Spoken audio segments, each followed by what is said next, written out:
Hello friends, அஸ்ஸலாமு அலைக்கும். Welcome back to Faira fashion gallery. இன்றைக்கி நம்ம சேனலில் என்ன பார்க்க போகிறோம்னா, வீட்டில் எவ்வளோ ஈஸியாக சாண்ட்விச் பண்ணலாம் தான் பார்க்க போகிறோம். வீடியோ பார்க்க போகிறதுக்கு முன்னாடி சப்ஸ்கிரைப் பண்ணாதவங்க சப்ஸ்கிரைப் பண்ணிடுங்க. கூடவே பெல் ஐக்கானும் கிளிக் பண்ணுங்கள். வாங்க வீடியோக்குள்ளே போகலாம்.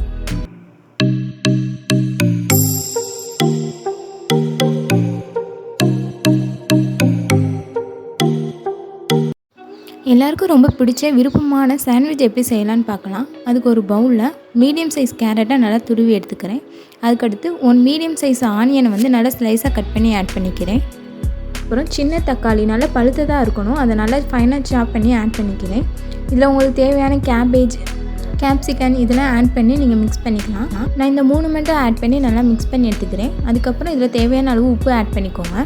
ரமலானும் வரப்போது இஃப்தாருக்கு இந்த ரெசிபியை ட்ரை பண்ணி பாருங்கள். நோன்பு திறந்துட்டு சாப்பிடும்போது உங்களுக்கு ஃபில்லிங்காகவும் இருக்கும், ஈஸியாகவும் மேக் பண்ணிக்கலாம்.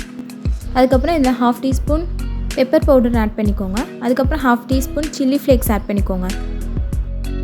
சில்லி ஃப்ளேக்ஸ் இல்லாதவங்க வீட்டிலேயே வரமிளகா இருக்கும்ல, அதை மிக்சியில் பல்ஸ் பண்ணி எடுத்துட்டிங்கன்னா சில்லி ஃப்ளேக்ஸ் கிடச்சிடும். இதெல்லாம் நல்லா மிக்ஸ் பண்ணிக்கோங்க. அதுக்கடுத்து நம்ம மயோ ஆட் பண்ணிக்கிறோம். 3 to 4 டீஸ்பூன் மயோ ஆட் பண்ணிக்கிறேன். அதுக்கப்புறம் 2 டீஸ்பூன் டொமேட்டோ கெச்சப் ஆட் பண்ணிக்கிறேன்.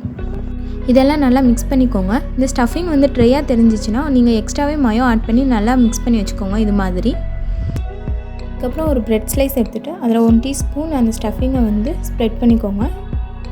நான் நார்மல் ப்ரெட்டு தான் எடுத்திருக்கேன். சாண்ட்விச் ப்ரெட்டும் விற்கிது, நீங்கள் வேணுன்னா அதையும் வாங்கி ட்ரை பண்ணி பார்த்துக்கலாம். அதுக்கப்புறம் ஒரு ப்ரெட் ஸ்லைஸை வச்சு நம்ம க்ளோஸ் பண்ணிக்கலாம். அதுக்கடுத்து சாண்ட்விச் தவாவில் நம்ம பட்டரை க்ரீஸ் பண்ணிப்போம். அதுக்கப்புறம் நம்ம ரெடி பண்ண சாண்ட்விச்சை அதில் வச்சு க்ளோஸ் பண்ணிப்போம். ஒவ்வொரு சைடும் நம்ம 2 மினிட்ஸ் நம்ம டோஸ்ட் பண்ணிப்போம். அவ்வளோதான் ஃப்ரெண்ட்ஸ், சாண்ட்விச் ரெடி ஆயிடுச்சு. நம்ம கடையில் போய் 40 ரூபா 50 ரூபா கொடுத்து வாங்குறதுக்கு நம்ம வீட்லேயே ஈஸியாக ரெடி பண்ணிடலாம்.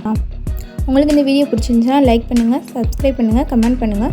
கூடவே உங்கள் ஃப்ரெண்ட்ஸ்க்கும் ஷேர் பண்ணுங்கள்.